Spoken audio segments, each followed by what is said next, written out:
Karoline Leavitt stood in the first-class line, her silver cross necklace gleaming against her elegant business attire, a quiet contrast to the luxury around her. James Carter watched her with a scornful gaze, his liberal arrogance unmistakable. What happened next on the flight would leave every passenger stunned and forever changed. Before we dive into the story, let us know where you're watching from, and don't forget to subscribe for more captivating tales.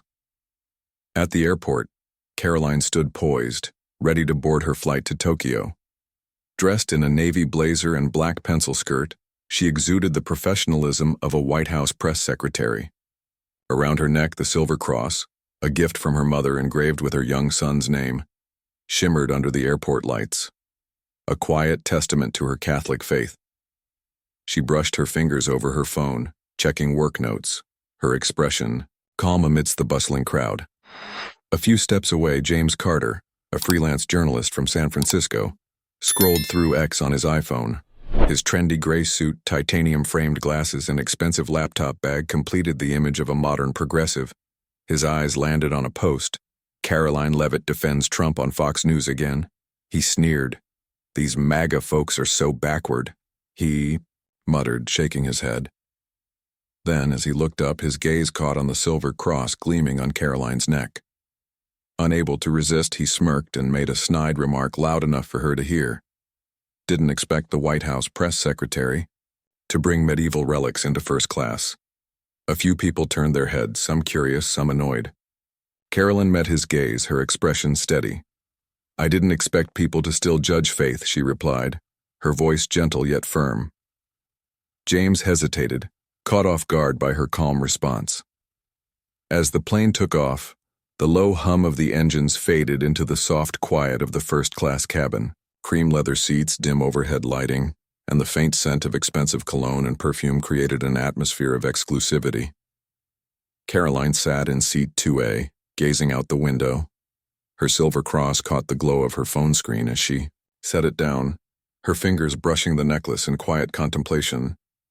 Seated beside her in 2B was James, the same man who had mocked her at the airport. He adjusted his glasses, placed his laptop bag under the seat, and seized the moment to resume their verbal sparring. "So, you wear that cross to win over conservative voters?" His tone dripped with sarcasm, fingers tapping against the armrest, as if asserting control. A few nearby passengers, a middle-aged man in a suit and a young woman with earbuds, glanced over, intrigued by the exchange. Karoline turned toward James, her expression unwavering. "I wear it because it's my faith, not to perform for anyone." Her voice was measured yet strong enough to cut through his smugness. James smirked, unsatisfied. "Faith?" he scoffed. "How does that work when you're with Trump? I thought MAGA just used religion as a political prop." He leaned slightly forward as if his logic alone could dismantle her beliefs. "The modern world doesn't need superstition anymore. Science and reason, that's what drives us. Don't you feel outdated, especially wearing that necklace?" He gestured toward the cross, his finger hovering like an invisible question mark. Karoline didn't flinch. She rested her hand on the tray table, fingers grazing the necklace before locking eyes with him. "It's not superstition. It gives meaning. Something science can't measure or replace. You think faith is a shackle, but to me it's a foundation." Her words were sharp yet free of aggression, honed by years of facing tough media questions and political scrutiny. James frowned, unprepared for the confidence in her response. "Meaning?" he repeated, scoffing. Then he let out a dry laugh. "Religion has been a tool of control for centuries, from the Dark Ages to now. Don't you see how obsolete it is, especially sitting here in first class in this century?" He emphasized first class, implying that someone of her status shouldn't cling to what he saw as archaic beliefs. A nearby passenger, the middle-aged man, nodded slightly in agreement. The young woman, however, pulled out one earbud, suddenly more interested in the conversation. Karoline tilted her head slightly, thoughtful before replying. "You think abandoning faith is progress, but I see it leaving a void. Science explains how the world works, but it doesn't tell you why you exist or what's worth fighting for. To me, this cross isn't the past, it's a compass. She paused, then added, "Are you sure your reason fills everything?" The question hung between them, sharp and unshakable. James froze, his fingers hovering over the armrest. James stilled his fingers, stopping their restless tapping against the armrest. He pushed up his glasses, trying to maintain his smug expression, but a flicker of unease betrayed him. "A void?" he scoffed. "I don't need vague sentiments to live. I have truth data, things I can verify, not fairy tales." He crossed his arms and leaned back as if declaring victory, but his voice lacked the sharp certainty it had before. And Karoline noticed. She smiled faintly, not in mockery, but as if seeing through him. "Your truth," she said. "Is it money? Technology? Proving you're right? If that's all you have, I wonder how you feel when you're alone with it." Her words were gentle but struck deep, touching a corner of James's mind he didn't want to acknowledge. He opened his mouth to retort, but before he could, a flight attendant interrupted. "What would you like to drink?" Her polished tone broke the momentary tension. James cleared his throat, regaining his composure. "Red wine." His voice was clipped, as if reclaiming control. "Water, please," Karoline said, her tone serene. When the attendant left, James turned, back to her with a smirk. "Water? Don't you enjoy first class at all? Or does wine threaten your faith?" He leaned slightly forward, thinking he'd landed a jab. Karoline took the bottle, twisted off the cap, and met his gaze. "I don't need wine to enjoy myself. Sometimes simplicity reminds me what matters." She sipped, her eyes steady on James, daring him to keep going. He took a sip of his own drink, holding on to his confidence, but something in her composure unsettled him. The surrounding passengers weren't just glancing over anymore. They were listening. Some nodded at Karoline's words, while others whispered among themselves. The middle-aged man nearby muttered to his seatmate, "She's unshakable." James heard it, and it irritated him more than he cared to admit. He straightened, ready to strike back. "Simplicity," he said, voice edged with sarcasm. "That's just another excuse for clinging to the past. The world won't wait for people like you." Karoline set her water bottle down and gazed out the window for a moment, watching the clouds drift below them. Then she turned back, her voice calm but firm. "The world can move fast, but that doesn't mean it knows where it's going. I'm not clinging to the past. I'm building the future from it." Her words landed like a quiet declaration, not loud but weighty enough to silence James for a moment. The hum of the engines and the soft clink of his wine glass against the tray were the only sounds in the cabin. James swirled his drink, staring at her, unwilling to let her last words stand unchallenged. "The world doesn't know where it's going?" he repeated, voice dripping with mockery. "That's just an excuse for religion holding back progress. Anti-abortion, anti-gay marriage. Is that your compass? I'd think someone in your position would understand what this century actually needs." He tapped the armrest with each word, his gaze locked on Karoline, waiting, hoping for her to crack, to lash out, to prove that she was exactly what he assumed, just another MAGA mouthpiece. But Karoline didn't take the bait. She looked out the window again, then back at him, her gaze unshaken. "Progress doesn't mean abandoning morality," she said, her voice steady. "You think freedom means no boundaries but without a foundation. Freedom is just chaos in disguise. This cross, my faith, it doesn't hold anyone back. It keeps me steady when the world wavers." She touched the silver pendant lightly, not as a defense but as a quiet assertion of who she was. James let out a dry, almost bitter laugh. The young woman nearby pulled out her other earbud, fully engaged in the exchange. "Chaos?" he echoed, shaking his head. "You're the one living in chaos, chained to outdated rules from centuries ago. Science freed us from that." He leaned in slightly, lowering his voice but keeping it sharp. "Religion is just shackles. It stops people from living true to themselves. You work for Trump. You must be used to imposing beliefs on others, right?" Karoline sat straighter, her hand resting calmly on the tray, her gaze meeting his without flinching. Freed you from what? She asked. Loneliness? Meaninglessness? James blinked, caught off guard. You say science gives you freedom, she continued, but I see it leaving people with unanswered questions. Faith doesn't impose, it guides. And if you think living true to yourself means no boundaries, then tell me, what do you base right and wrong on? Her question wasn't loud, but it cut through the conversation like a blade. James stiffened. He pushed his glasses up, trying to maintain his composure, but his fingers drummed restlessly against the armrest. Right and wrong, he repeated, grasping for control. I rely on reason, data, no need for some higher judge. He exhaled sharply and jabbed a finger at her necklace. Your religion burned people at the stake, fought every human advancement. Aren't you ashamed to wear that? His voice carried through the cabin, drawing the attention of even more passengers. Karoline remained still. Then, slowly, she reached up and clasped the cross between her fingers, her expression unwavering. The debate was far from over. James shifted in his seat, his movements drawing the eyes of nearby passengers. The middle-aged man observed with quiet intrigue. A few rows away, an older woman in a sweater, likely Catholic, nodded slightly at Karoline. Karoline caught the gesture and smiled faintly, not in triumph, but in understanding. Then she turned back to James, her gaze cutting through his anger, like glass. History has its mistakes, I won't deny that, she said. But you only see the failures, the stakes, not the hospitals, the schools, the values faith built.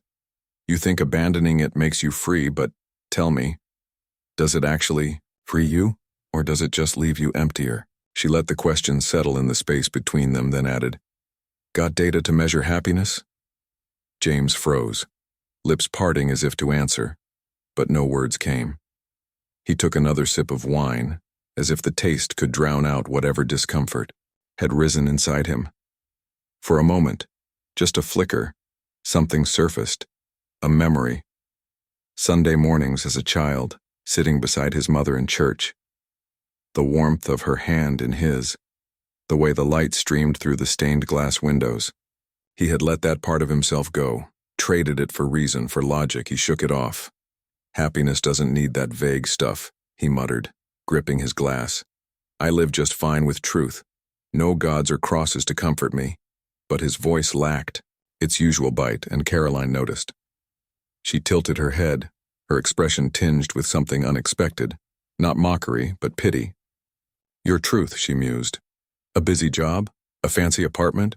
Or just convincing yourself you don't need anyone? James stiffened. I'm not here to convert you, James, she continued, her voice gentle but firm. But I do wonder, when all of that is gone, what's left? Her words landed like a stone dropped into deep water, sending ripples through thoughts he didn't want to examine.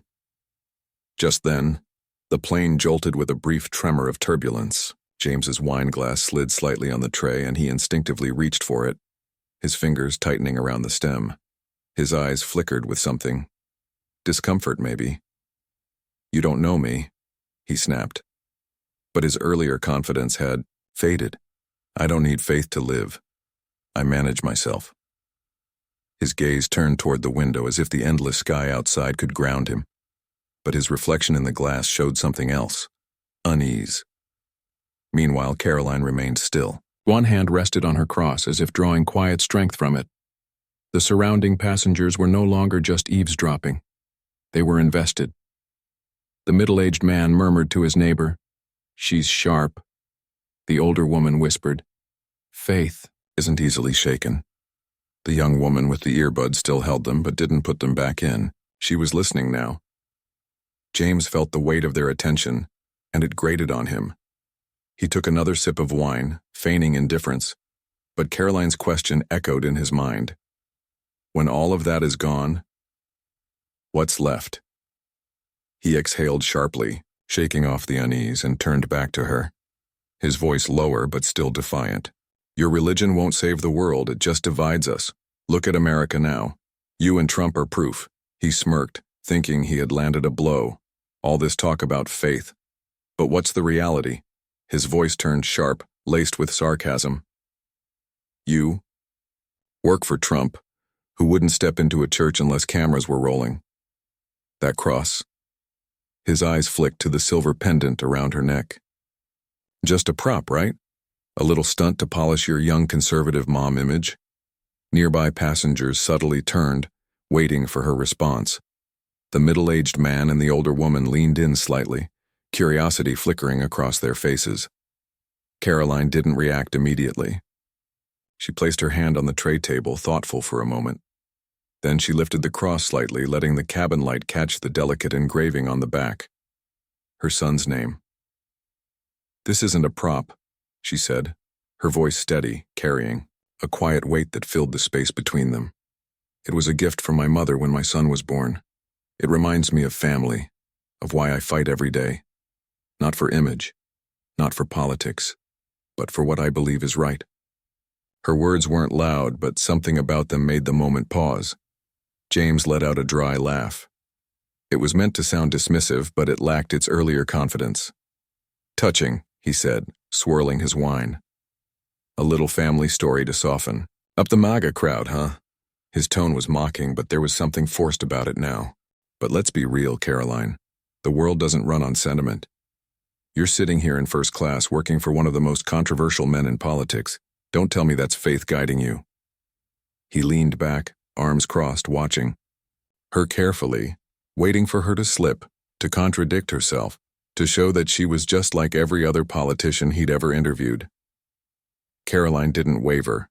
If anything, she sat a little straighter, her eyes locked onto his, unwavering. "The world may not run on sentiment," she said, her voice precise as a blade. "But it doesn't run on arrogance either." James's smirk faded slightly. "I work for Trump because I believe in the values he fights for. Freedom, family, country. You don't have to agree. But don't mistake my faith for political theater." She let the words settle, then added, "And you, James? What guides you, besides proving you're right?" Her question hit like an invisible punch.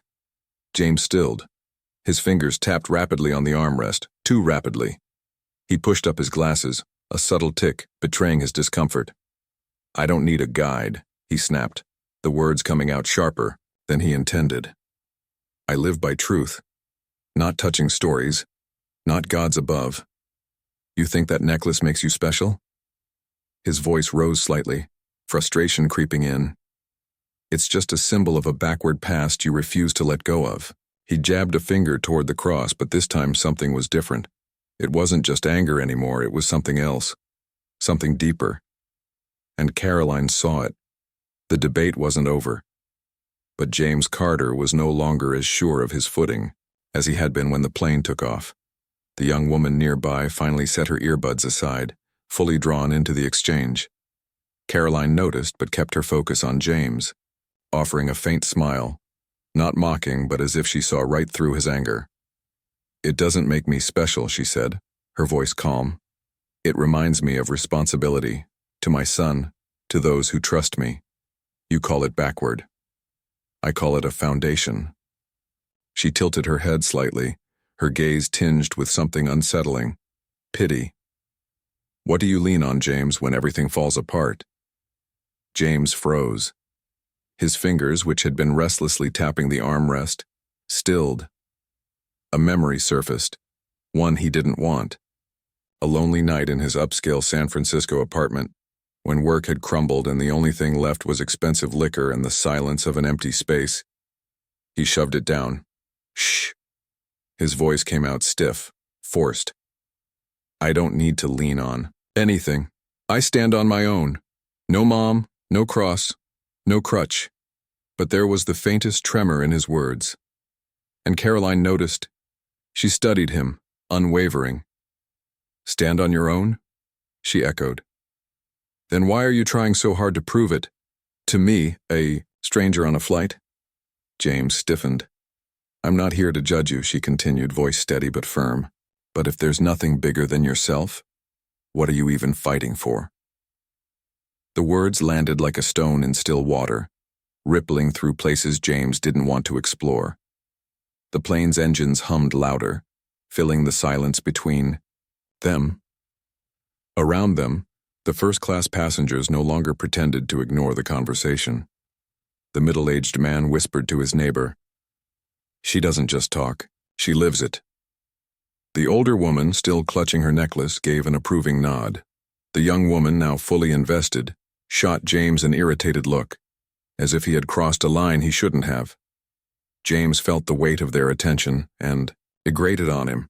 He turned back to Karoline, voice low but defiant. "You don't know me, what I've been through to sit here." He smirked, thinking he'd regained control. "You and Trump might fool voters, but not me." But Karoline didn't react right away. She glanced out the window where the sky had darkened, clouds stretching endlessly below. When she turned back, her gaze was sharper, steadier. "I don't need to know your whole story," she said. "But I see a man who keeps shouting that he doesn't need anyone, while arguing with me to prove something."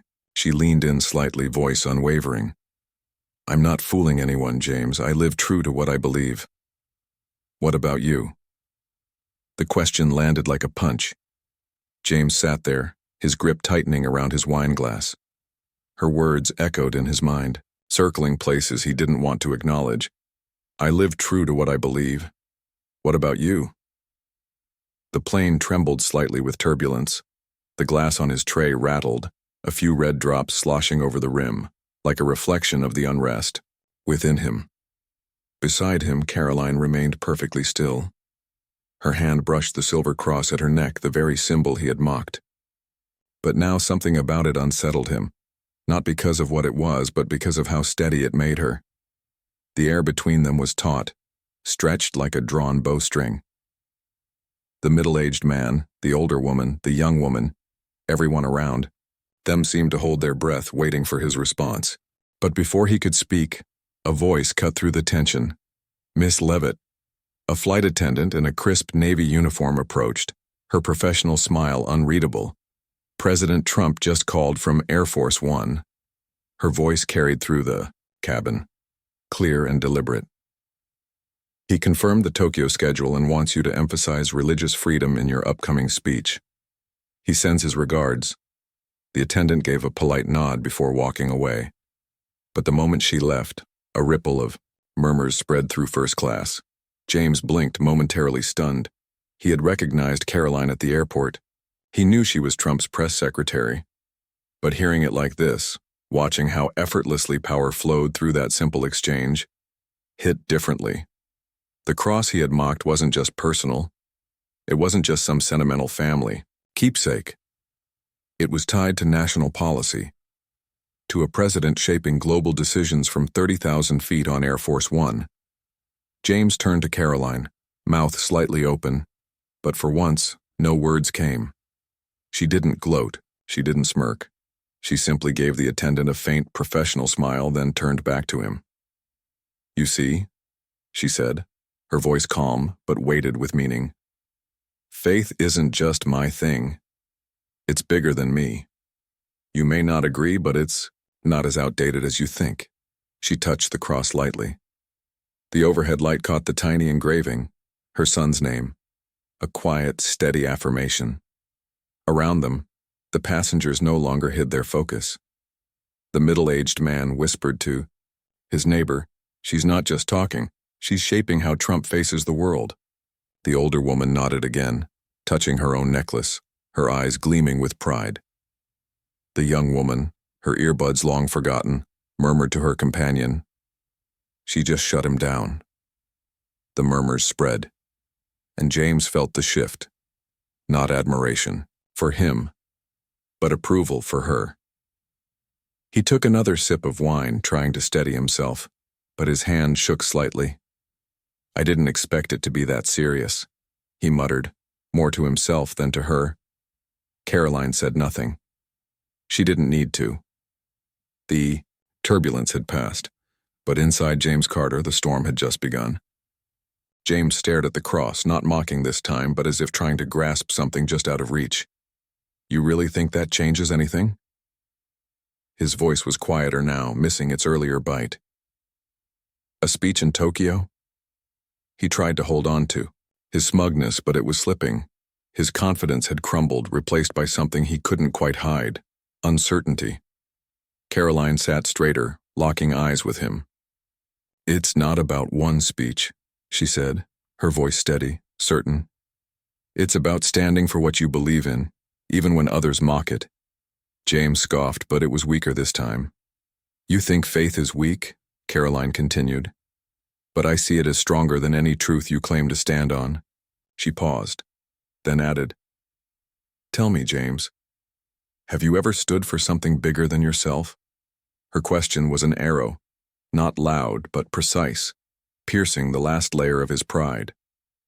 James froze. His gaze wavered. In his mind, memories flashed.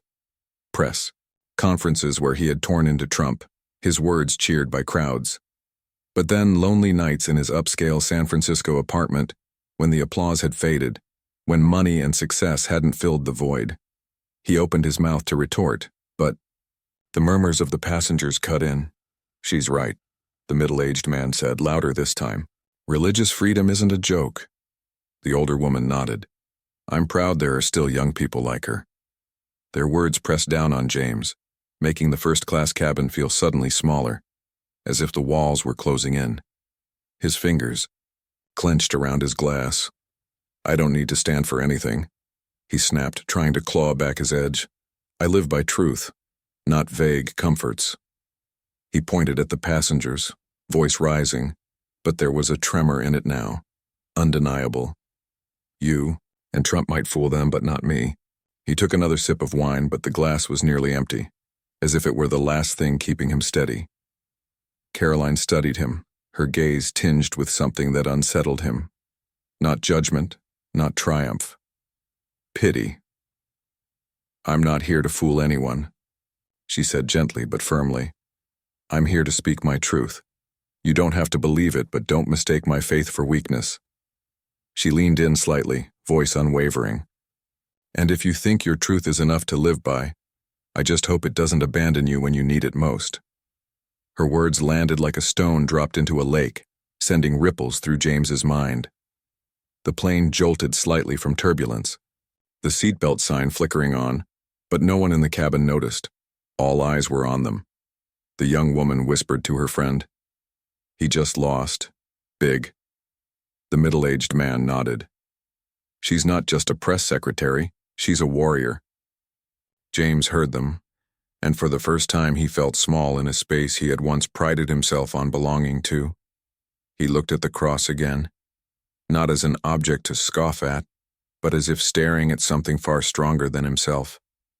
Karoline didn't need to say more. Trump's message, her conviction, they had spoken for her. James sat in silence, his gaze empty. He had mocked her since the flight began, but now he realized his arrogance couldn't match her influence, not just here, in first class, but in the world beyond. He could feel the passengers' eyes, the middle-aged man, the older woman, the young woman, no longer just curious. Now they were judging him, their whispers stung like needles. He thought he was smarter than her. "Look at him now," the middle-aged man murmured. "Mocked her and now he's speechless." The young woman smirked to her friend. The pressure mounted, closing in on him. Desperate for one last upper hand, James turned to Karoline. "Religion doesn't belong in first class," he growled, voice shaking. "It belongs in the past." He gestured at the passengers as if rallying them to his side, but his eyes flickered, less like someone making a point and more like someone trying to convince himself. Karoline remained calm, unaffected. "The past isn't something to abandon," she said simply. "It teaches us how to live, how to stand when everything else falls." She tilted her head slightly, her expression unwavering. "You think faith is weak. I see it as stronger than any reason you flaunt." A pause. Then she asked, her voice cutting through his last defenses. "What do you stand on, James? Besides your pride?" It was a blade, silent but sharp, slicing through the last of his certainty. James's hand, still mid-point, slowly dropped. A memory hit, hard, a failed project. A moment when his success hadn't been enough, when money and fame hadn't filled the emptiness inside. But he shoved it down. I don't need anything, he snapped, but the tremble in his voice betrayed him. I stand on my own. No cross. No gods. To comfort me. He pushed up his glasses, trying to steady himself, but his hand was shaking. Karoline watched him, her expression unreadable. Then softly, she repeated his own words back to him. Stand on your own? She tilted her head slightly, gaze piercing. Then why are you here, arguing with me to prove it? Silence. The passengers' whispers rose again, and this time James heard every word. The older woman murmured, She's right. Faith is strength, not weakness. James looked down at his empty wine glass, his reflection faint in the red-stained rim, and for the first time he had nothing left to say. The middle-aged man nodded. He can't handle her, the young woman whispered. Look at him, out of words. Their eyes stabbed at James like knives, and for the first time, he felt utterly alone. He looked at Karoline's cross, not with mockery, but as if facing something he didn't understand. His lips pressed together, searching for a comeback. But his mind was blank. For a fleeting moment, doubt crept in. He thought about the day he had walked away from church, choosing reason over faith, convinced he had outgrown it. Yet here he was, uncertain if he had truly gained anything in return. He had mocked others to feel superior, to reinforce his certainty. But now he just felt empty. His gaze shifted to Karoline, calm, steadfast, untouched by his ridicule. And for the first time, he questioned himself. Maybe she's right, he muttered so low that only he could hear. The thought unsettled him, but it clung like a shadow. He tried to summon his defiance, to rekindle the fire in his eyes, but it was gone.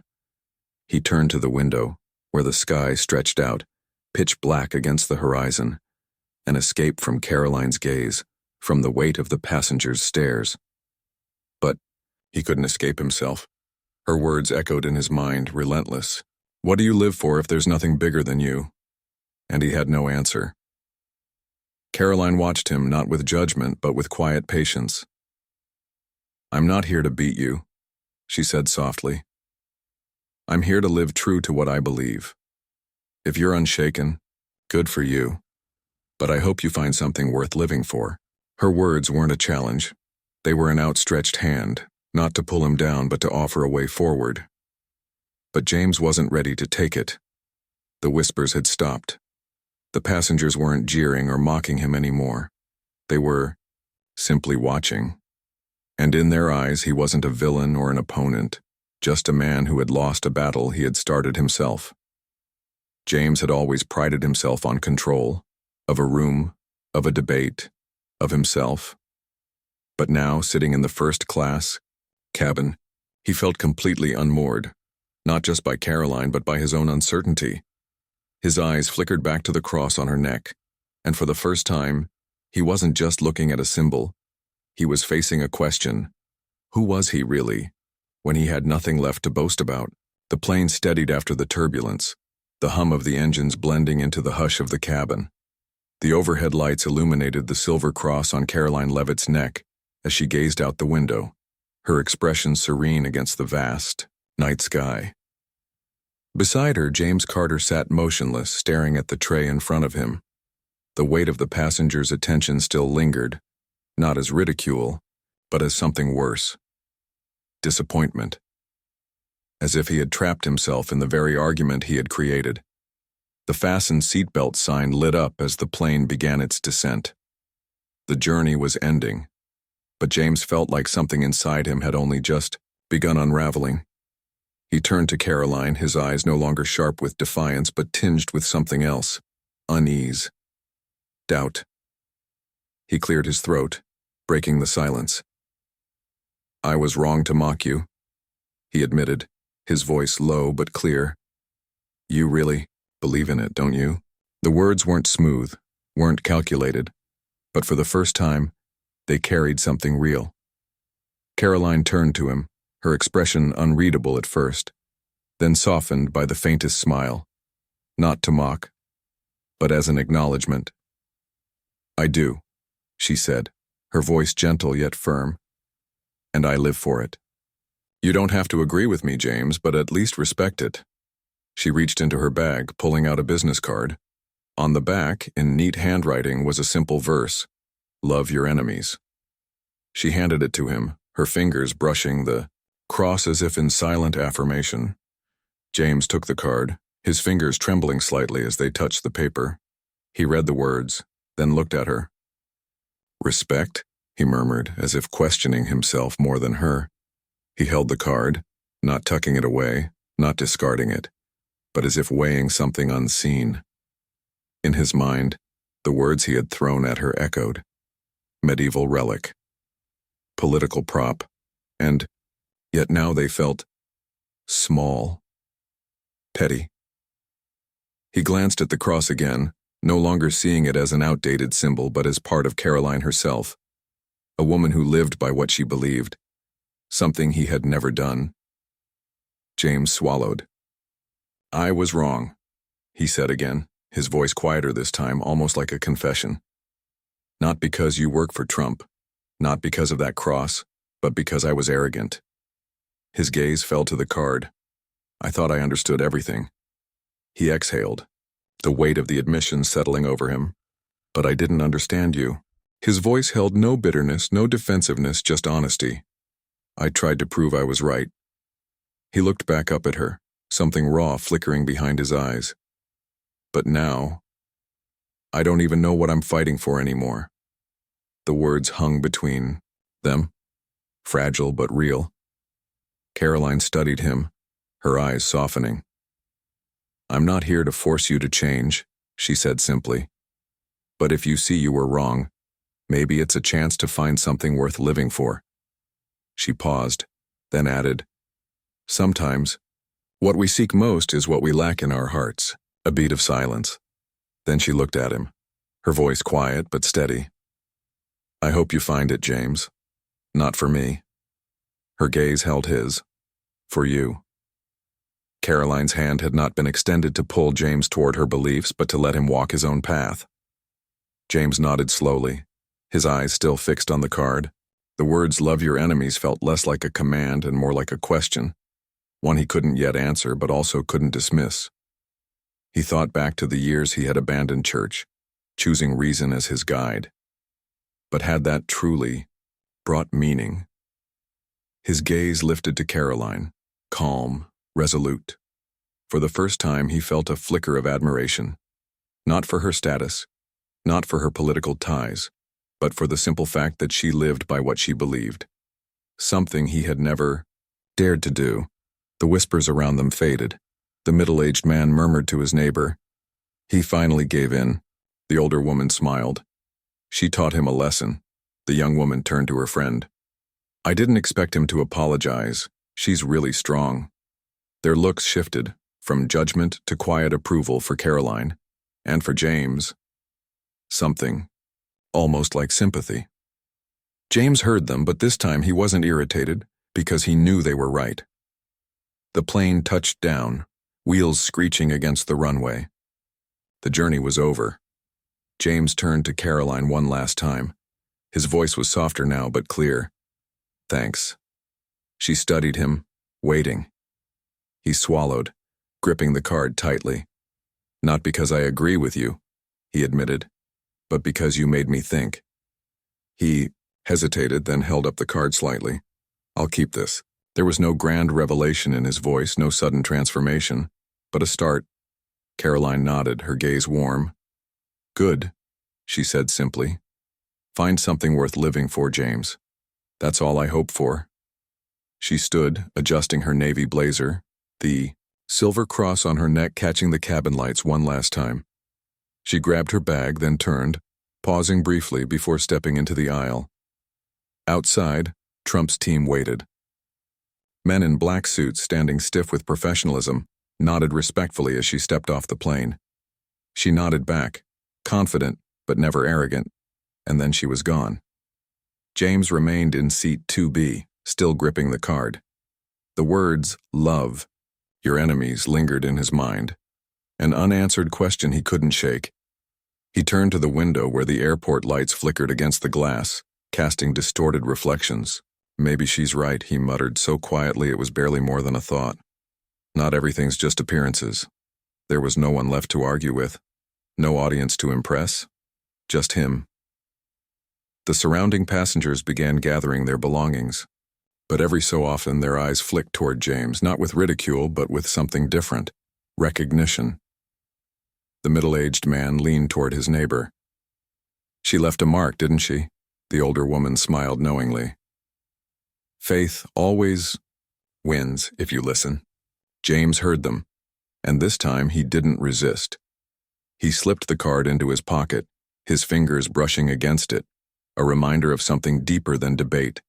Because maybe, just maybe, the true value wasn't in arrogance or cold reason, but in living by something real, just as Karoline had done.